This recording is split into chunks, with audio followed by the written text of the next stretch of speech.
Berries, what do you say? So, a few weeks ago, a lot of you took part in an online Facebook survey that I was doing where I would ask you what you say for certain words. And actually, I thought about it. And since 2006, when I started collecting lots of data, hundreds of you have helped me out with my work by participating in data collection, setting me up with interviews, letting me observe you. And so I thought I'd make a video to let you see what I found out. So the aim of my video is just to show you what I did and then show you the results. Let's go. Okay, so it all started with Letter of the Day Man. No, Letter of the Day Man is not my brother. But when he did the letter of the day is Z, my father, pictured above, said, oh, he's spoiled the whole series, the word is Z. And my sister and I, also pictured above, were like, no guy, only old people say Z. And because I am unnecessarily competitive, I bet my dear father that I would prove him wrong, and I would show that only old people say Z. But then the linguist in me started wondering, okay, but what about other words? Like, there are lots of words that are different in British and American English. Do people prefer the British version or the American version? And is there a difference with age? Like, is it that old people prefer British English and younger people prefer American English? Is something happening here? Okay, so from now on I have to wear my glasses. So you're gonna see like some kind of weird reflection in the lenses, sorry. So before I could answer the questions or even really ask the questions properly, I had to see, well, what did we already know? That's something we always do in academia. Before we can start any bit of research, we have to ask ourselves, well, what do we know already? So what we know already is in 2007, Edgar Schneider developed a model called the dynamic model of post-colonial Englishes, where he looks at how English in post-colonial countries such as Trinidad develops. And he argues that they develop along 5 phases. And in the past, I've said that I think Trinidad is somewhere around phase 4. I'm not going to go into all the phases, but the most important thing about phase 4 is that the people are developing their own norms. So it's called endonormative stabilization. And that's where I think Trinidad is. Some people disagree with me, but that's cool. Another really important model, and that's more recent, was developed by Bushwell and Couch in 2017. And they argue that, well, Schneider's model only really looks at internal factors, but there are also extraterritorial forces that can affect the development of Englishes, not just in post-colonial settings, but any, like, around the world. And again, I'm not going to go into this entire model, but what's really important in this model is that Bushwell and Couch say that you can have forces, for example, of colonialism and globalization acting on English in one area. Yeah, and I just thought that was really interesting to grab onto. Another bit of work that has been done was done by Hackett and Deuber in 2015. And they looked at English in Trinidad and Bahamas in newspaper reports and found some evidence, just some, not a whole lot, but they found some evidence that Trinidadian English is becoming more Americanized in terms of the spellings that are used. Okay, and then more recently, there's work done by Mayer and Deuber 2020 where they talk about Trinidadian English having multi-norms. So it's not just being Americanized or being British or being endonormative, as I would say, but that, yeah, there are all these different norms sort of coexisting. And I thought that was really interesting and important before I can start doing my own work. Okay, so now I have a question and I have an idea of what's been done before. It's time to start answering my question.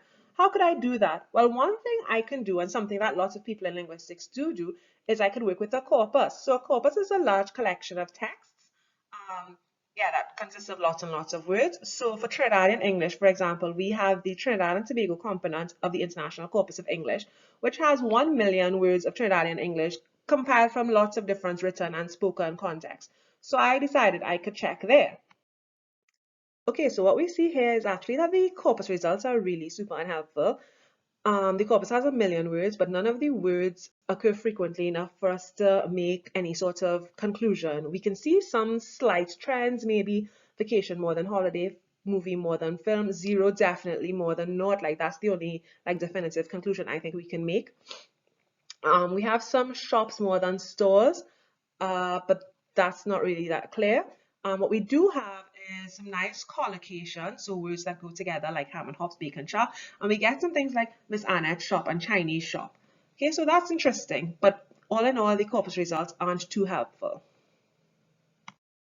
Okay, so since the whole corpus thing bust, I asked myself, how could I get this data? So I figured, what if I use Facebook? I mean, we use Facebook for everything. We use Facebook for real estate. We use Facebook to go to church. We use Facebook to meet a man. Some people, not me. We use Facebook to advertise products. So why can't I use Facebook for this? Or in academic jargon, how can social media be exploited for linguistic research? Okay, so results time. First things first, who won the bet? I did. Thank you very much. Thank you. Thank you. Now I'm probably not going to get anything for this bet because my father promised me in 2000 that for every one I got in CXE, he would give me $100, and I'm still waiting on my 800 TT dollars. Yeah. So anyway, I won this bet. Firstly, because mostly everybody said Z, as you can see in my little pie chart there. But also, if you looked at the age distribution, the people who were saying they said Z were older, so they were born, let's say, before 1960. Um, and that we also had lots of comments with people associating Z with older people. Z is associated with younger people and also seems to be associated with an American influence, notably through Sesame Street. How true that is in general, we don't know, but that's what people associate with it. Okay, but actually you did 10 different words. And if you look at the graph, you'll see that, yeah, most people do prefer the American variant, although the British variant is sometimes preferred, and there are people who do use both versions. Yeah? Okay, but actually, if you look more closely at the results, you find that there are some quite nice fine-grained differences. Firstly, there were individual lexical differences, so that just means that for different words, we have different patterns. So for words like car park and flyover, people prefer the British word, but for movie and zero, people prefer the American word. Um, the words might coexist with slightly different connotations. So they're basically synonyms and each one has a different connotation. So shop, that's the place by the corner where you get tambran balls, where you could walk, where you could go in your rubber slippers and your bus-up jersey. A store is more upscale, maybe in West Mall or Grand Bazaar. Those are stores. Or we can have a very specific reference having different words. So overpass is the place by Grand Bazaar, flyover is the place by Beetham, is the one by Beetham. Chicken and chips, a specific collocation, but otherwise the preference is for fries. Oh, I made a rhyme there. And then you can have like a preference that changes over a lifespan. So lots of people said, yeah, when I was a child, I used to say rubber, and then I passed common entrance and I started saying eraser. And that was really interesting because the youngest group, the 13-year-olds, they were a group where almost everyone said rubber. And finally, yes, of course, there were differences by age, and the older people did tend to like the British words more, but there were, of course, fewer older respondents, so we can't really like get an overall view of that. Okay, so why is this important? Well, first of all, it's just interesting. And it's interesting because it tells us about something about ourselves, about our language, and that's just good to know, I think, personally. But if you think that's not enough and it also needs to be useful, well, knowledge like this can help us to design more authentic and more appropriate educational materials. So, like our reading books, for example, we don't want Boyo and Carla saying, "Oh, I got naught." You want Boyo saying zero. I do not have permission, by the way, to use that picture. Okay, so that's just one example. Okay, so the really last thing that we're going to do, and this is really important, is we're going to link what we found to what was reported before. So the first thing we have is the intra and extraterritorial forces model from Bushveld and Couch. And remember, we said we were going to focus on colonialization versus globalization. And what we found was, yeah, colonization, definitely. We had some British influence there, but we also have globalization present through the American influence, especially when people talk, for example, about Sesame Street. That gives us really strong evidence that globalization might be playing a role as well. Is Trinidadian English becoming more Americanized?